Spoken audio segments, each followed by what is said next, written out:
Orígenes. ¿Qué significa la palabra cábala? Se deriva de la raíz cabal, lebek-kei, que quiere decir recibir. Este vocablo implica que se trata de un tipo de sabiduría que es recibida. R. Abraham Abulafia, Sefer HaYeshek 31a, Besod Lo Yehuda 15.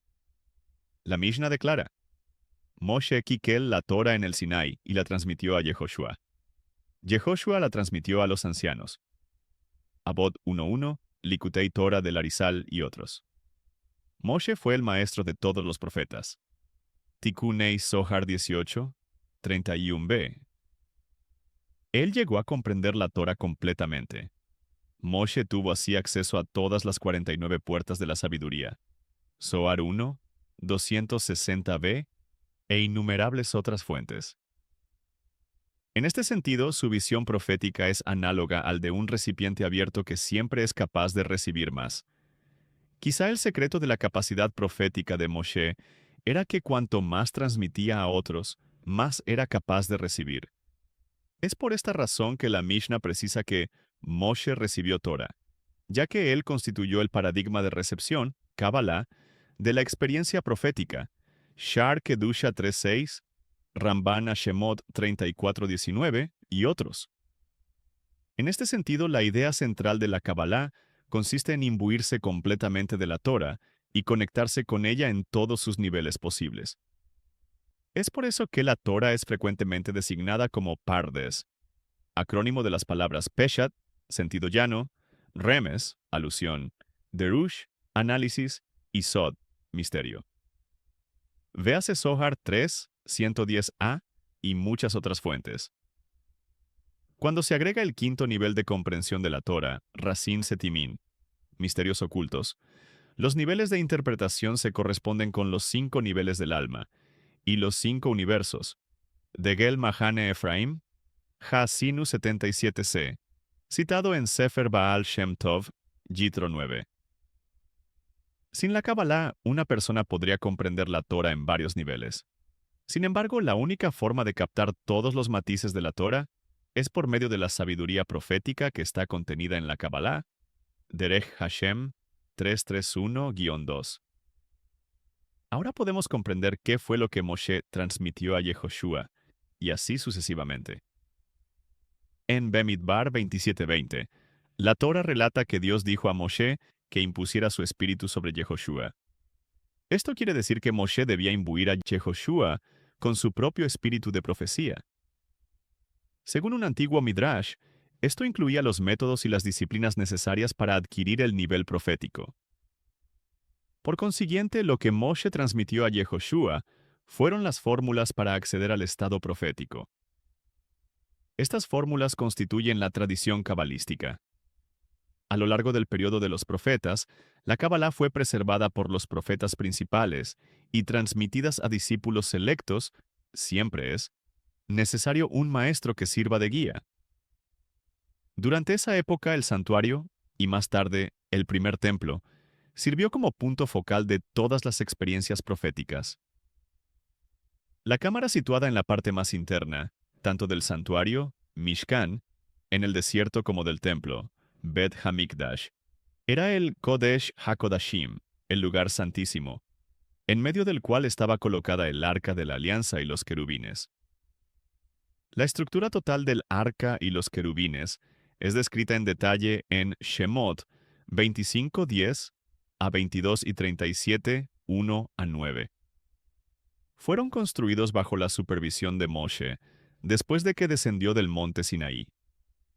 Dios dijo a Moshe: Yo me comunicaré contigo y te hablaré por encima de la cubierta del arca, de en medio de los querubines que están en el arca del testimonio. Shemot 25:22. Este versículo implica que el flujo primario de la profecía llegaba a través de estos dos querubines situados en el Kodesh HaKodashim. Y lo que era cierto respecto de Moshe, también aplicaba a los demás profetas. Cuando el templo fue destruido, al profeta Yeshezkel le fue mostrada una visión que tenía como finalidad señalar el final del periodo de 1000 años de profecía. Esta visión es conocida como Maase Merkaba, la disciplina, o el arte del vehículo. A diferencia de los mensajes proféticos previos, la visión de Yehezkel incluía una descripción detallada del ascenso espiritual del profeta, así como de los obstáculos que enfrentó antes de poder escuchar la voz de Dios. Dado que vivía en la época del cierre de la profecía, la visión de Yehezkel tenía que contener instrucciones precisas acerca de cómo alcanzar y entrar en el estado profético. No obstante, estas instrucciones fueron dadas en un lenguaje altamente oscuro y ambiguo. El resultado fue que para todo efecto práctico, la tradición cabalística permaneció más oculta de lo que había sido hasta entonces.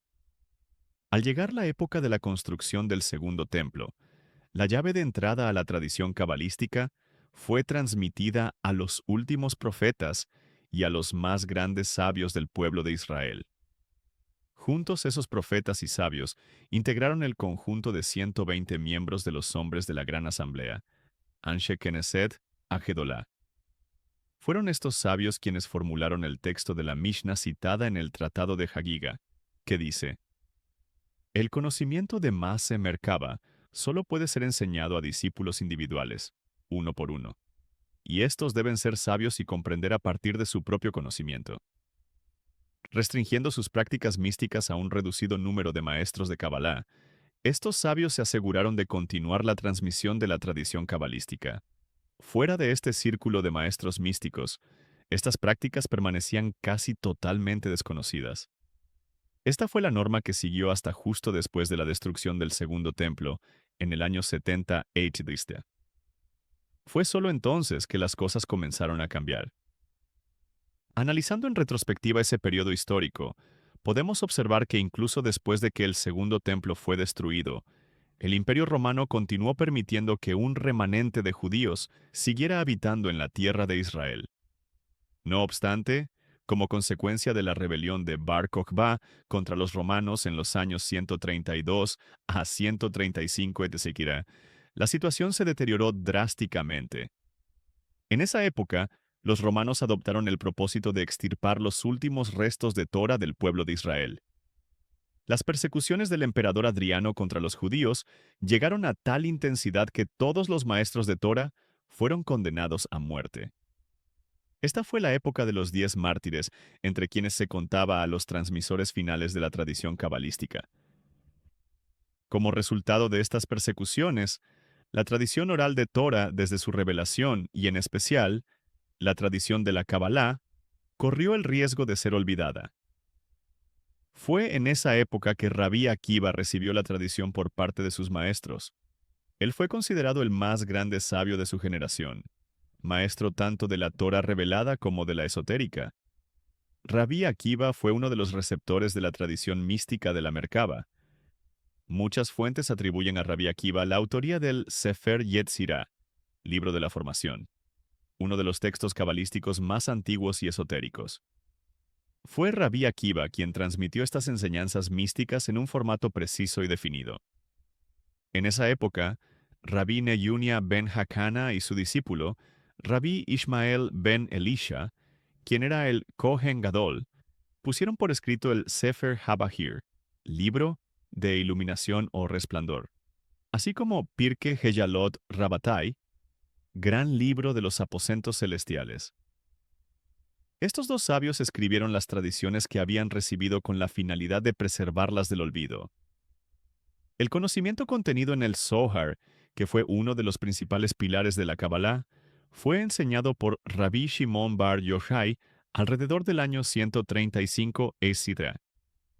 Rabí Shimon también vivió durante esa época turbulenta en la que los romanos perseguían y asesinaban a todos los grandes maestros, quienes eran los únicos transmisores de las tradiciones reveladas y ocultas. Durante los 13 años que Rabí Shimon permaneció escondido en una cueva con sus discípulos, se dedicó a enseñar lo que había transmitido de sus maestros. Fue también durante ese periodo que recibió inspiración divina, Ruach HaKodesh, y se hizo digno de recibir la revelación del profeta Eliahu. Una tradición oral antigua estipulaba que, si la Torah oral corría el riesgo de ser olvidada, era permitido ponerla por escrito. Por consiguiente, todos los maestros establecieron el precedente de comenzar a escribir ciertas partes de la tradición oral. A pesar de eso, todos esos textos no recibieron su forma final hasta varias generaciones después. Los textos mencionados, Sefer Yetzirah, Sefer Habahir y Pirkei Heyalot Rabatai y el Zohar, así como las diversas partes de la Torah revelada, contenían las enseñanzas básicas que habían sido transmitidas de Moshe a los profetas y a los sabios. El tiempo había llegado para poner todo eso por escrito. Ahora bien, todos esos textos son tan impenetrables que uno podría preguntarse, ¿qué se ganó con ello? Lo mismo que la Torah en su época, el conocimiento puesto por escrito siguió siendo impenetrable. Las claves de su comprensión seguían siendo orales. Solo se había puesto por escrito lo mínimo para asegurarse de que solo el individuo, ya familiarizado con la tradición, pudiera comprenderlo. Este conjunto variado de textos, que abarcan desde la comprensión práctica de los preceptos hasta la experiencia sublime de la profecía, siguió siendo un libro sellado. A pesar de todo, la tradición de la Kabbalah había sido preservada. Hemos mencionado ya que uno de los pilares de la Kabbalah era el Zohar. Fue sobre la base del Zohar que dos de los más grandes cabalistas de la época moderna elaboraron sus sistemas. Rabí Moshe Cordovero, conocido como el Ramak, y Rabí Itzhak Luria, conocido como el Arizal. El lenguaje del Zohar es opaco.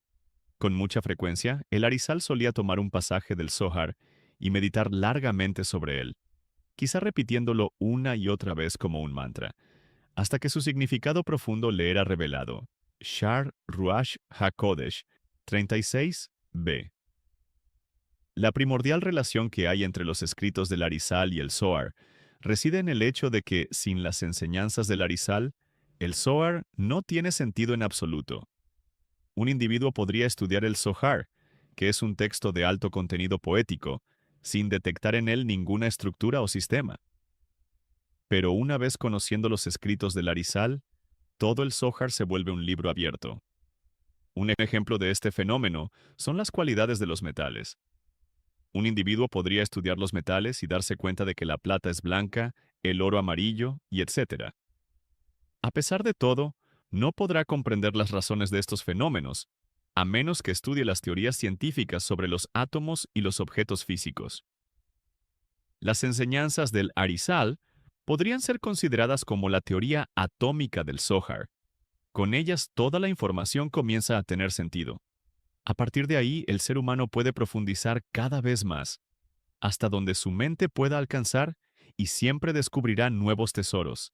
Etz Yayim 19. Esto aplica al estudio de todos los libros del Arizal. Un punto primordial que a veces es pasado por alto es que la Kabbalah no puede mantenerse por sí sola sin la totalidad de la Torah revelada, ya que forma parte integrante de toda la Torah. No hay una sola obra de la Kabbalah que no contenga citas de la Torah, el Talmud y el Midrash, y por ello se requiere un conocimiento general. Hay tres tipos de Kabbalah: la teórica, meditativa y práctica. La teórica esencialmente proporciona una descripción de la dimensión espiritual. La meditativa enseña la forma de acceder a esta dimensión interna. La teórica proporciona ese tipo de parámetros: en qué dimensión espiritual uno se halla, si del lado positivo o negativo, etc. El tercer tipo de Kabbalah es el práctico o mágico. En este caso casi no hay libros publicados, excepto Raziel Hamalaj, el cual está dividido en tres secciones.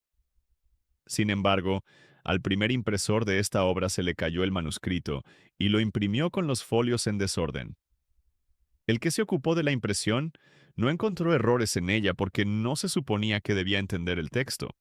Uno de los principios más importantes del judaísmo es la convicción en la unidad absoluta del Creador en todos los aspectos posibles. Concebimos al Creador como una unidad simple, simultáneamente uno y simple, en forma absoluta.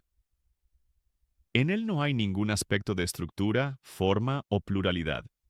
No obstante, esto plantea una interrogante fundamental.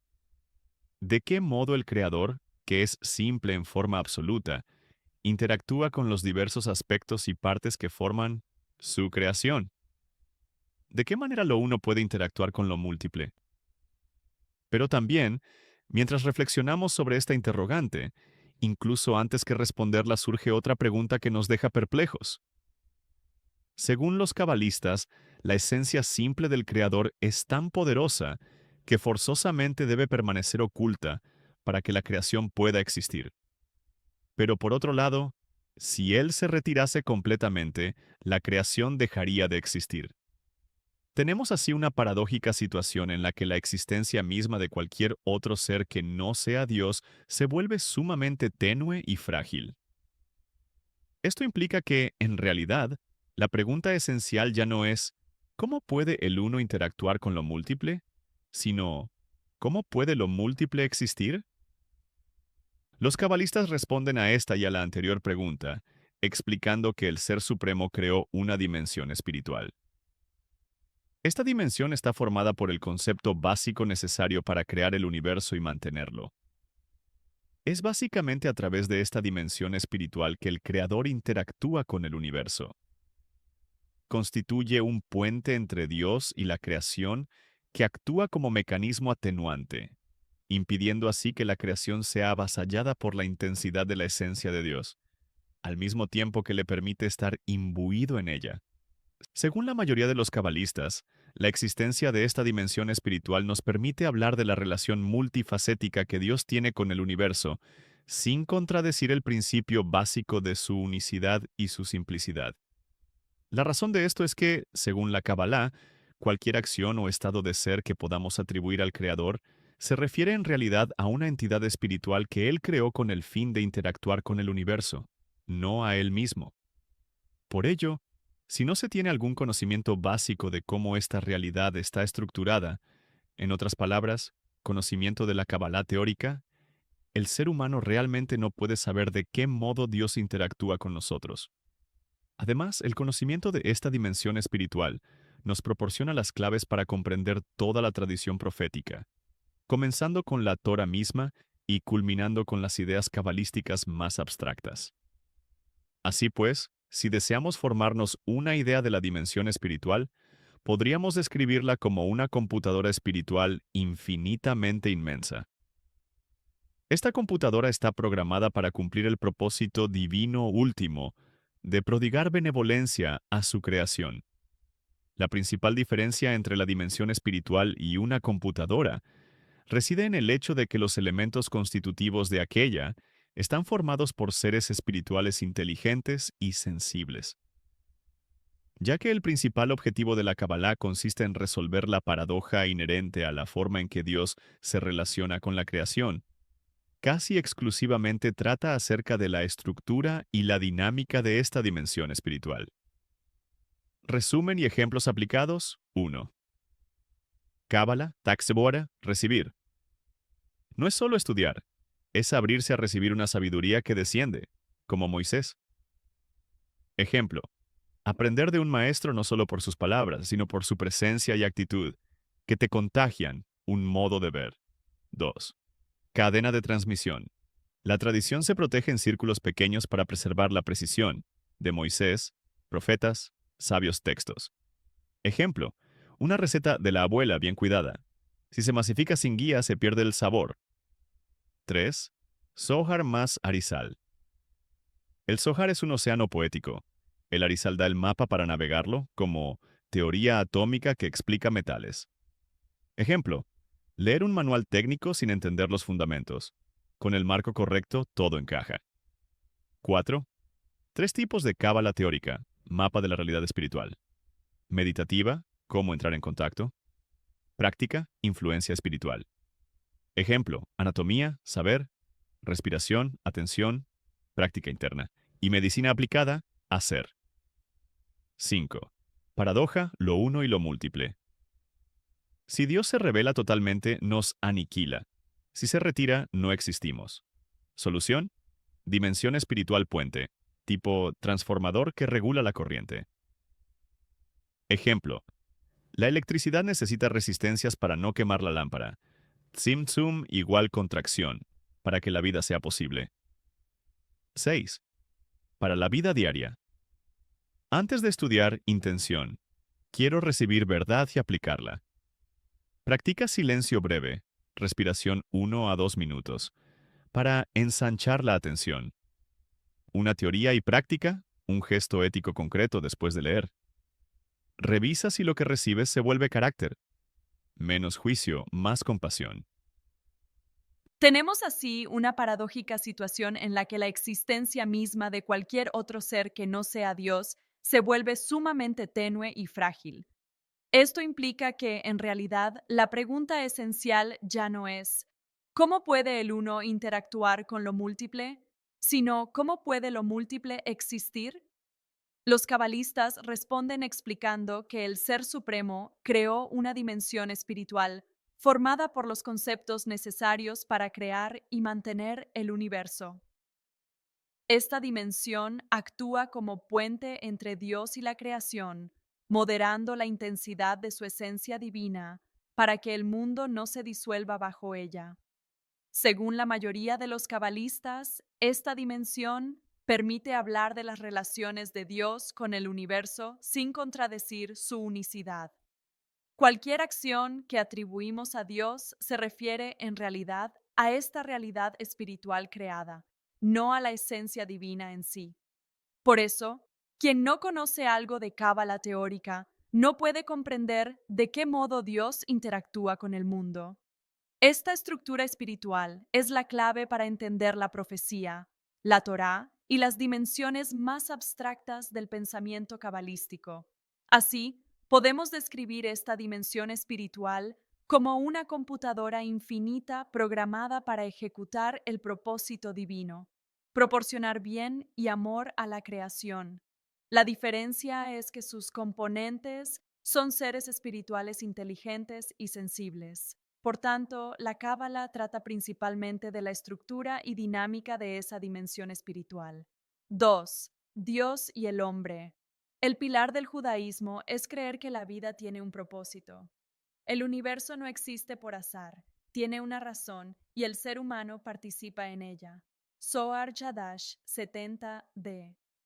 No basta decir que hay un propósito. Hay uno porque existe un ser capaz de tener propósito, Dios. De Dios mismo no podemos entender su esencia, pero sí su relación con el mundo y lo que Él nos ha enseñado sobre el propósito de la creación. Una de las pocas afirmaciones seguras es que Dios es bueno, y más aún, Él define el bien mismo. Todo acto divino contiene bondad en estado puro. Dios es bueno para todos. Su amor está sobre todas sus obras.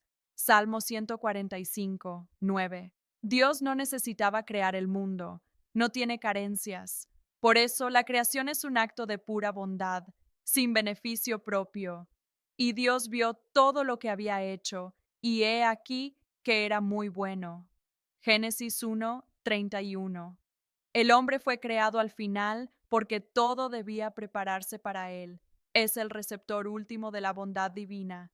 El Talmud compara esto con un rey que construye un palacio lleno de manjares y, cuando está listo, invita a sus huéspedes.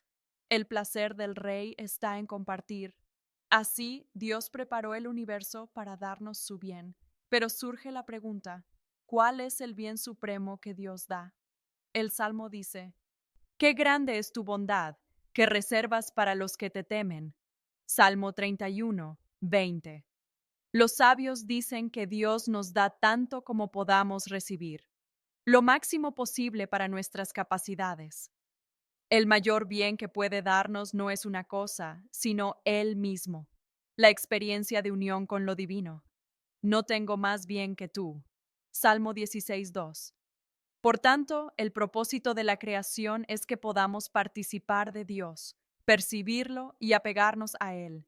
Este principio se expresa en el nombre sagrado, tetragrama, IHVH, que combina los tres tiempos del verbo ser: fue, allá, es, Jové y será, Yihye. Dios fue, es y será simultáneamente, trasciende el tiempo, y al mismo tiempo, Meave, hace que todo exista. Así, Dios no solo es, sino que sostiene la existencia de todo. Las 4 letras del nombre representan también un misterio de caridad divina. Yud y el regalo mismo, pequeña como una moneda. H, la mano que da, 5 dedos. Valor numérico 5. Bab, B, el brazo extendido, acto de dar, conexión. Final, H, la mano del receptor. Dios, en su esencia, da existencia. Ese es su acto de caridad perfecto. Cada letra simboliza un nivel de la realidad. Yud, Atzilut, esencia divina. Inicial, Beria, trono celestial. Bab, Yetzirah, mundo de los ángeles. Final, Asiyah, mundo físico. La existencia misma es el mayor regalo. No tenemos derecho inherente a existir. Por tanto, existir es ya una expresión de amor divino. La Yud representa ese regalo, pero todavía en estado oculto, la existencia en potencia. La primera, He, es la mano de Dios que sostiene y concreta ese poder creador. La Vav representa la extensión del acto de dar, el equilibrio entre el dador y el receptor. La relación entre ambos define el modo en que recibimos el bien divino. Resumen, explicativo y ejemplos 1. El puente entre Dios y el mundo. La Cábala enseña que Dios es infinita luz, y para que podamos existir, Él se contrae, tzimtzum, y crea un circuito espiritual donde esa energía se regula. Ejemplo cotidiano, como reducir el voltaje para que una lámpara no se queme. La luz sigue siendo la misma, pero se ajusta para no destruir. Así, nuestra mente y alma funcionan dentro de ese transformador espiritual. 2. El propósito, recibir y reflejar bondad. Dios no crea por necesidad, sino por altruismo absoluto. La meta humana es aprender a recibir su bien sin egoísmo, reflejando ese mismo amor hacia otros. Ejemplo, una madre que cocina no porque tenga hambre, sino porque disfruta ver a su hijo alimentarse. 3. El bien supremo, apegarse a Dios. El verdadero placer, según la Cábala, no está en lo material, sino en sentir cercanía y sentido. Ejemplo, cuando ayudas a alguien y sientes una paz profunda, no recibiste algo material, pero sí una conexión con algo mayor. 4. El nombre sagrado como mapa. Cada letra del nombre divino representa una etapa del dar y recibir. Intención, Yud, preparación, acción, Vav, recepción, final. Ejemplo humano. Antes de dar un consejo, intención, piensas, extiendes tu palabra, acción, y finalmente la otra persona recibe, resultado. Este proceso imita la estructura divina de la existencia. 5. Aplicación práctica. Meditar cada día unos segundos en el hecho de existir como un regalo. Estoy vivo. Eso ya es un acto de amor divino. Al dar algo, tiempo, palabra, ayuda, hacerlo con la conciencia de estar canalizando la bondad del Creador. Preguntarte, ¿estoy recibiendo la vida con gratitud o con queja?